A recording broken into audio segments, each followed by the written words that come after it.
This is Happiness Solved with America's happiness coach, Sandee Scarlatta.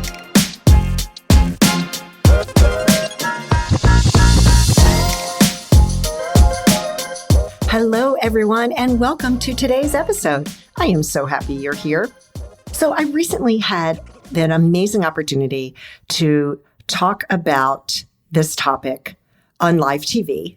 And I think that it's a timely thing to start my podcast with. And it's basically reset and de-stress. So, stress is still a huge factor in today's world. And it is such a major problem that is affecting people both mentally and physically. According to the American Psychological Association, stress affects all systems of the body. That's right. Every major system of our body, it can be affected by stress. Now, WebMD reported that 43% of all adults suffer adverse health effects from stress, like high blood pressure, skin conditions, depression, and anxiety. And 75 to 90% of all doctor's office visits are for stress-related ailments and complaints. That number is staggering. So I always like to say, at any time during the day, you can press the reset button, right? And reset your day, just like you reboot your computer when it's not functioning properly. So here are my 5 tips to reset your day and help you reduce stress. Step 1 is exercise, right? Exercise is going to raise your endorphins. It's going to get your heart rate up, and that is going to help you reduce your stress. So take a walk in nature, dance to your favorite music, ride a bike, anything that you enjoy doing is going to help reduce your stress. Step 2, gratitude. Every day when you wake up, make a list of everything you have to be grateful for. And at any time during the day when you need to reset your day, focus on your blessings and feel its loving embrace. You will be amazed at how quickly you will feel better. Tip 3, deep breathing. All you need to do is take 10 slow, deep breaths in through your nose and out through your mouth. Okay? This is also an amazing way to reduce your anxiety. Tip number 4, grounding or earthing.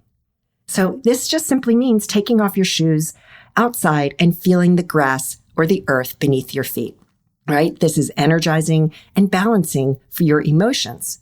So imagine yourself walking on the beach, if you've ever experienced that, right?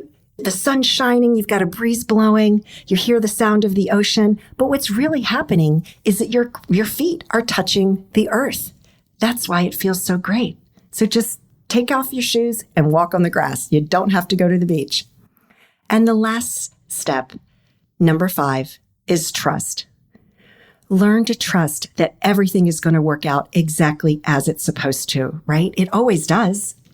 And I always like to add to that, if you can control a situation, then there's nothing to worry about because you have control over it. If you can't control a situation, then there's no need to worry about it because it's something that is completely out of your control. So I hope you enjoyed these tips, and I hope you enjoyed today's episode. Hello, everyone, and welcome to Happiness Solved. And happy Friday. We made it through another week. Woohoo! So today I am speaking with Forrest Rivers. He is a writer, teacher, and speaker who splits his time between the beautiful Blue Ridge Mountains of North Carolina and the Colorado Rockies. Wow. His personal journey of awakening began at the age of 30 on an awe-inspiring trip to Maui, Hawaii. It was there on that enchanted island where the profound healing power of the earth spoke through to his heart and helped him overcome a difficult period of alcohol abuse. That's amazing. So we are going to be talking about his 2 books, COVID-19 and Humanity's Spiritual Awakening, and the Hippie Revival. Hope you enjoy this interview. Hi, Forrest. How are you doing today? I'm doing great, Sandee. Thanks for having me on today. Thank you for joining me. I'm so excited. And it was really interesting the way you and I met. So you're doing some writing. Talk about that a little bit. Yeah. So I just wrote a book recently called COVID-19 and Humanity's Spiritual Awakening. And I've been on a little podcast and radio tour, just talking about the ideas of the book and trying to sort of inspire some hope and positivity during a time that, maybe was lacking that for some people, for a lot of people. And I found out about your podcast through my editor over at The Mindful Word, Erica Roberts, and she recommended I had talked to you and said that we'd probably vibe really well. So awesome. Yeah. So talk about The Mindful Word real quick. Oh, absolutely. The Mindful Word is one of the most interesting and inspiring publications I've written for. They're based out of Canada, and it's like a writers collective. And they have everything is about positive uplift and spiritual awakening and mindfulness in how to live your life. And it's very positive, very uplifting. And I found them about, I want to say 3 years ago. I started writing for them. I began contributing a few feature articles, and then started doing some short stories. And that's how I crossed paths with Erica. She does a lot of they have a section for The Mindful Word called Conscious Creativity. Really, really cool. And it's like short stories and poetry, and that just really caught my eye, and I really enjoyed working with those folks. And they're a unique bunch, Sandee. They're really cool, and they're unlike, how do I say this? They're unlike a lot of self-help or the more new age type journals. They're more original, and they have a very unique perspective, and their writers are absolutely terrific. I just really can't say enough good things about those folks. Now, where can you find these short stories and whatnot? Is there a website? Yeah, so their website actually is themindfulword.org. Themindfulword.org. And if you go on there, you could just type in, Forrest Rivers, my name, and you'll find, or you can even go into your Google search engine, just type in Forrest Rivers, The Mindful Word, and there'll be like an author page that pops up. Right. And they'll probably have all sorts of different links to different things that you've contributed. Absolutely, absolutely. And there's another really terrific writer out there I got to give a shout out to if we're talking about The Mindful Word. And his name is Max Reif. I think it's Reif, and he's absolutely fantastic. He's a former, I want to say he's, so wise. He's like I think he's in his 70s now, maybe, and 60s, 70s, and he's the real deal. He's met all of the spiritual teachers that I've read now, but he's met them face to face back in the 60s and 70s. So, some really cool stuff. And I think you'll probably connect with him when. Yes, I'm interviewing him, I think, in 2 weeks. I don't have my. In 2 weeks, yeah. I don't have my schedule in front of me. Oh, you're in store. You're in store. He is a very interesting and awesome, great, just absolutely awesome human being. Fantastic. Yeah, because Erica referred both of you to me to have on as guests. So that's great. So tell me about, so you wrote the book, and we're going to talk about that in a minute, but what led you to be at a point where you felt like, I have to write this book. I have to get this information out there? Oh man, that's such a great question. So for me, it was so like everybody else, like so many people, when the second week of March hit. During my day job, I teach at a community college. So we all got sent home, and I didn't know that I'd still be home a year later, but it's been a trip, and we all got sent home. And what I heard in the media was just fear, the feelings of fear and negativity and anxiety, and in short, a very sort of unhopeful, sort of more nihilistic view of what's happening, Well, yeah. We didn't know I was afraid to leave my house. I was too. Because you just didn't know, right? You didn't know. It was crazy. It was crazy. And I absolutely don't want to minimize the suffering people losing their. Absolutely. People dying from COVID, and knowing people who have died from COVID, and the mental health issues that escalated because of the isolation. So this was a really, really difficult period. particularly if you had pre-existing conditions, if you were elderly, if you were actually, heck, if you're a single mom or dad having to deal now, having to figure out on your feet, what are we going to do with our kids that are no longer in school? I just kept thanking God that my son was in college. Was in college, yes. I'm like, I don't have to deal with this. Thank goodness. You got lucky there. I did. all of that. So I heard all this suffering, and I thought to myself, well, it's these kinds of big events though that have great potential to awaken, right? It's sometimes it takes really profound suffering to be able to get us out on the other side, where we start finding meaning, and it knocks us out of our complacency and we begin to wake up or awaken. And so I wanted to really write a book that would counter the dominant narrative of just like, this is all doom and gloom.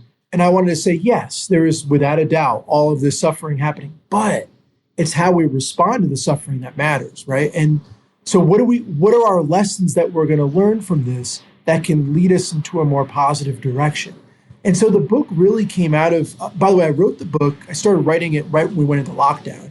So I wrote the book from March until November. So I was literally writing this as all of this, the craziness, to put it mildly, that was 2020 was unfolding. And I was sort of like writing it in a way to sort of say, hey, look, there's some positives that are going to come out of this too.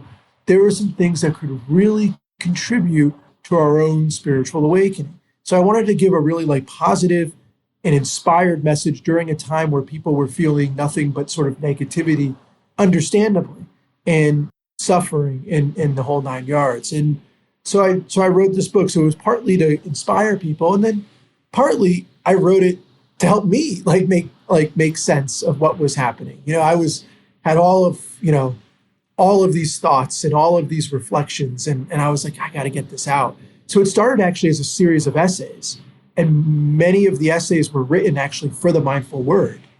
And then over time, the essays turned into a book, and here we are. So this is really unique because the inspiration to turn it from like thought to paper to a readership actually came through the Mindful Word. And so I have Jane, which is one of the editors over there, and I also have Erica to thank, partly for giving me like an audience. I had a lot of people writing while I was releasing pieces of the book. People were writing me a lot of emails, like, oh, this is really inspiring. Like, we need this perspective. This is good. And then I started thinking, well, what if I put all these essays together? And they were kind of unfolding as a book anyways. And so I kind of halfway through the project, I sort of, had the idea this is going to become a book. And hopefully this will uplift some people during maybe a dark time. Yeah, for sure.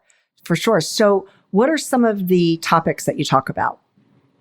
Oh, gosh. So a lot. So in the book, I talk about just all the different ways in which this period helped us spiritually awaken. And what I mean by just awakening is just coming to like an understanding that we're a part of something that is infinitely bigger than just ourselves.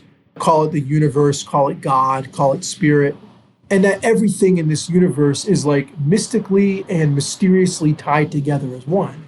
And once you kind of come to that conclusion that there is this underlying reality that's always there, that we can always tune into, what do you do with that then? How do you live your life? And so the book kind of talks about how it assumes that there's this underlying reality.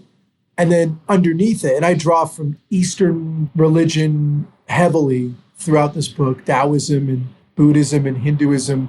I draw from a lot of the mystics throughout the book, and even Native American wisdom. And I sprinkle it in with personal stories of people I've encountered. And what I came up with was just, kind of explaining the ways in which this event has helped us awaken. And some of the themes I talk about is how COVID has led many people to reassess their life's meaning.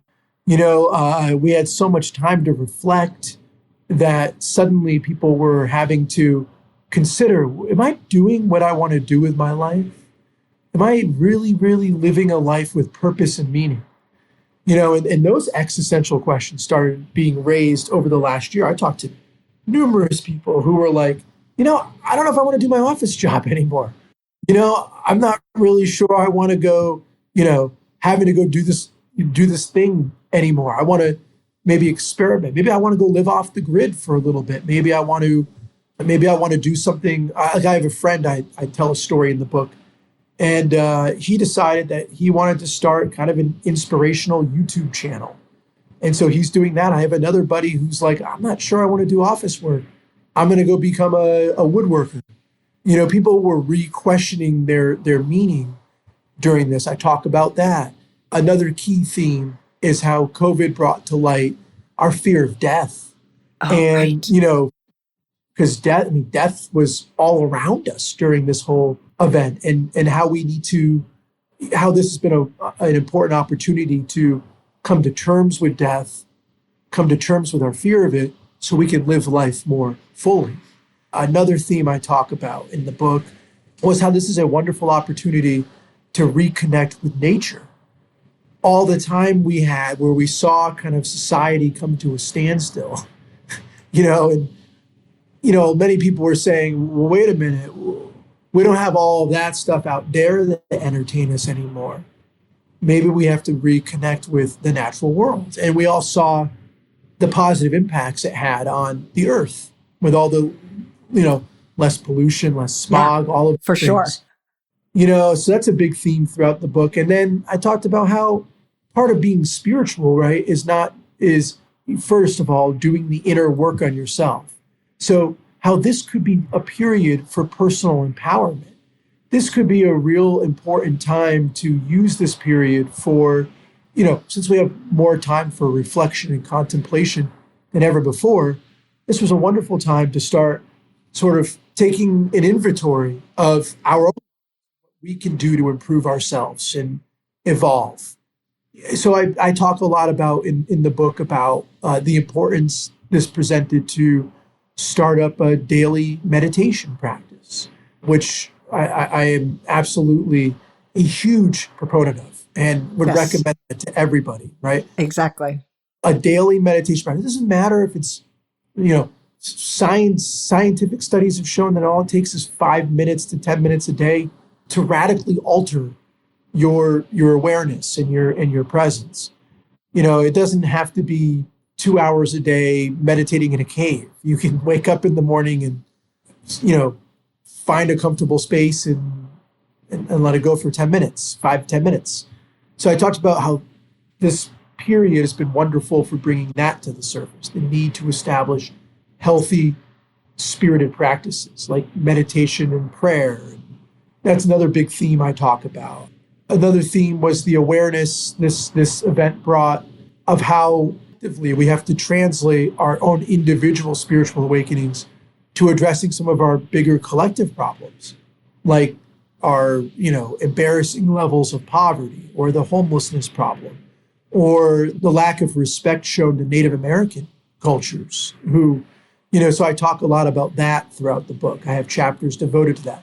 Another theme I talk about is when we look back at COVID, it may wind up being the start or inception point of a major renaissance in art and creativity. And how out of great periods of suffering and turmoil, great art and music and creation comes out of this. So really, the book looks at the theme of spiritual awakening from a whole bunch of different angles, all having to do with COVID-19.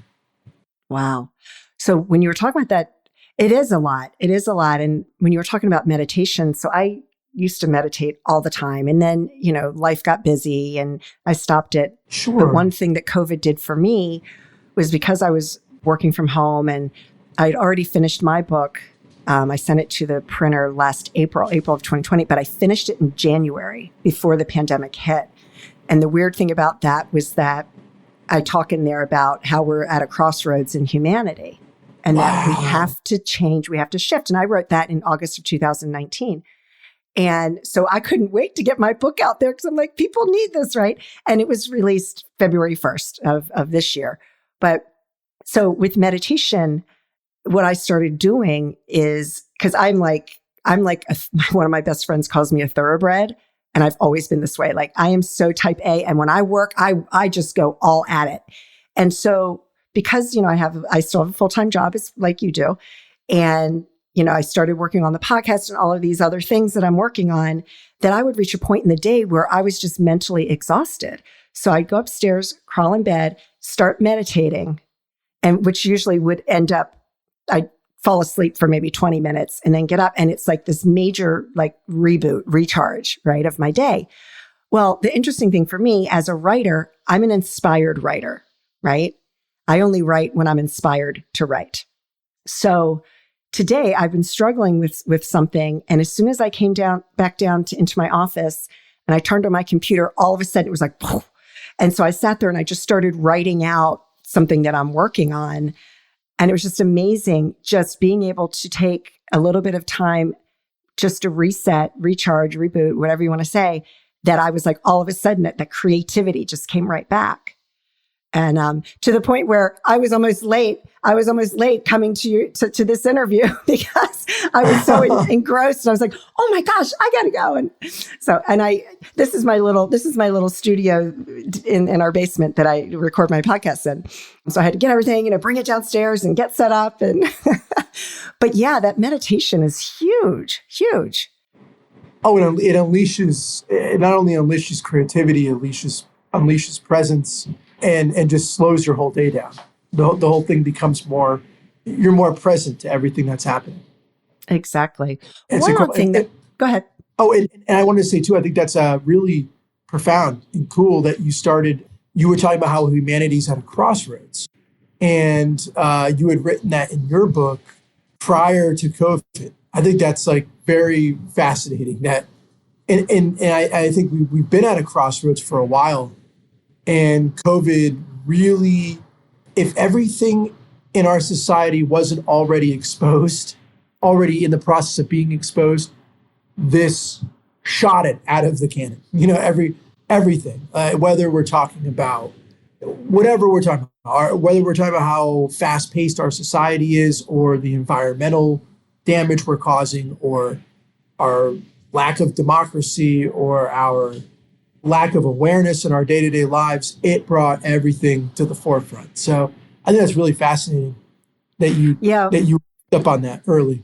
Yeah. And well, the thing is that I just been noticing it for years because I started writing my book in 2014 and then, just life got the best of me.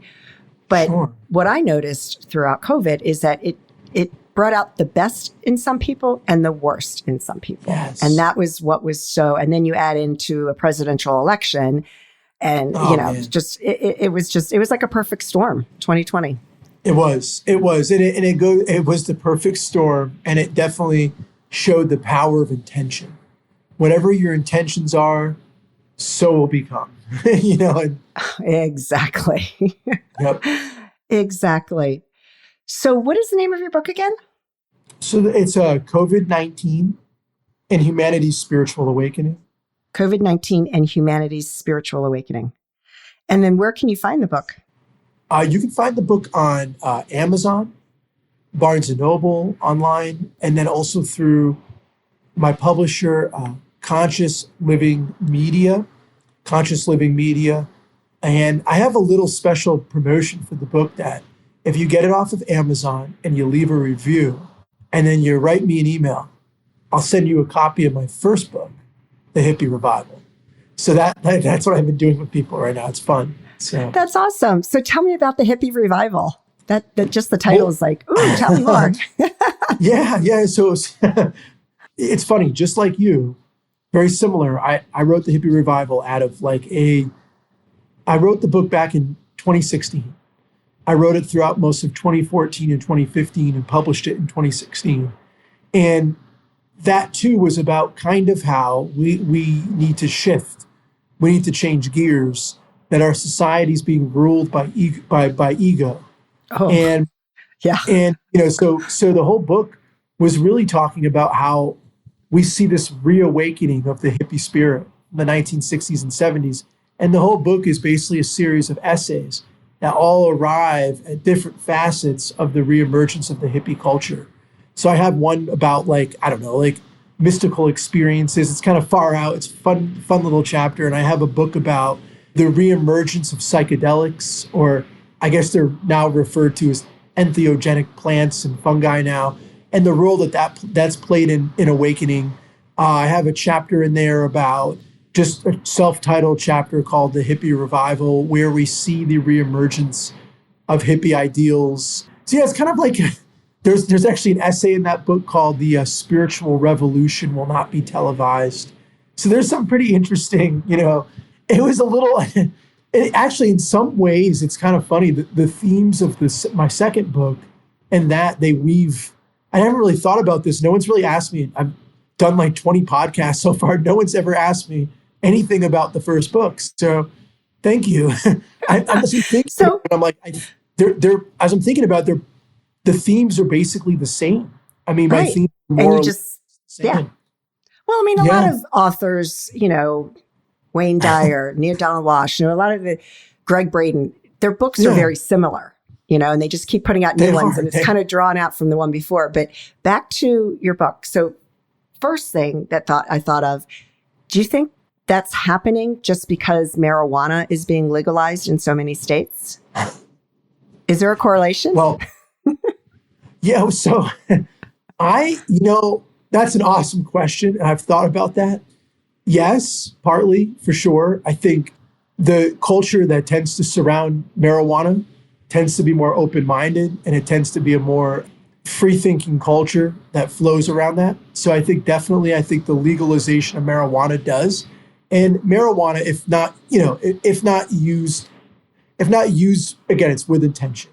If marijuana is used with intention, not smoking 24/7 and glued to your couch, I mean, like, used with intention, it has amazing qualities for not only physical health, but which we know a lot about, physical ailments, helping with glaucoma and stress and all that. But it does induce contemplation and reflection. And I think partly the answer to that is yes.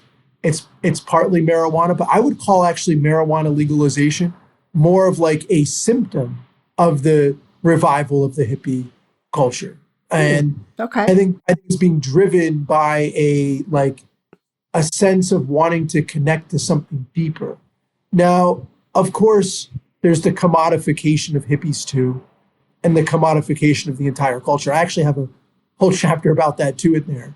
But for the most part, the most sincere hippies, or those who are drawn to the culture, are searching for something deeper, or more connection with the earth, more connection with their spirit as opposed to ego, and a more, not as much connection to material things, but more to what really matters in life, our connections to each other and the planet. And I think that's definitely being driven by the times that we're in. People are being drawn to those ideas again, like they were in the 60s and 70s because of the turmoil. Right. And you could actually draw a perfect almost parallel between 2020 and some of the events that were happening in the 60s and 70s, on the outside. That's true. My other thought was, you don't look old enough to have lived through the 70s or the 60s. No, not at all. No, but because not at all.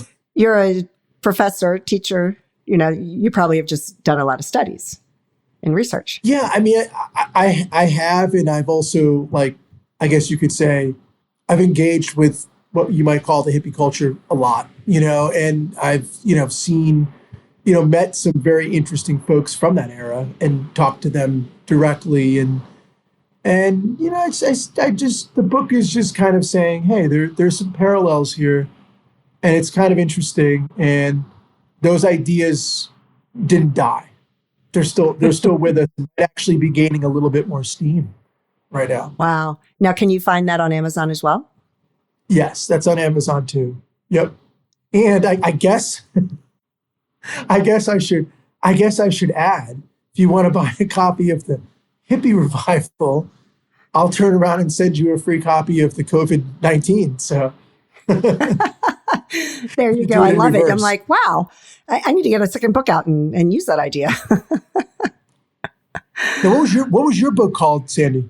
So it's called Happiness Solved.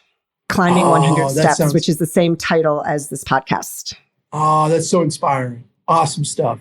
So it's a self-improvement book, but it's also a mini memoir. So I have 4 chapters, just very short and sweet, kind of like, because I say in the beginning, I don't feel like I have my stories bad enough to be justified writing this book, because so many people have experienced so much worse than what I have gone through in my life. However, what it does demonstrate is that no matter what you've gone through, you can still get back to a place of peace and happiness, no matter what your daily struggles are. Sandee. Thank you. Absolutely. And actually, I want to say that when I wrote COVID, I struggled with this book. I struggled with it too. We all have our own suffering, but I certainly haven't suffered like many people have suffered when I wrote that book. And I recognized that as I was writing it. I'm like, I didn't have anyone that directly in my circle that died. I wasn't out of a job. I was very fortunate. So I think that's a really interesting point you brought up too. But hey, our stories still matter though. And I think stories still matter, and stories matter. Absolutely. And people can draw from everything that you wrote about and apply it to their own life and their own circumstances and what they went through, for sure. Absolutely. Absolutely. Fantastic. So is there anything else that you'd like to share with the listeners today? Yeah, I just wanted to say this. I think that my main reason for writing the book was just to say, stay inspired, stay empowered. And even in, seemingly dark periods, you can still find your happiness. You can still find a sense of fulfillment. And, sometimes that positive light has to come through darkness. And I just wanted to kind of say that. And I think that ties into for sure. For sure. I'm actually taking notes. I love that. Positive light through darkness. Positive light through darkness. Yeah. Love it. Love it. And maybe you appreciate that. Maybe my hope for humanity is that we'll all appreciate each other more. We'll all appreciate the planet more, and maybe have a little bit more gratitude.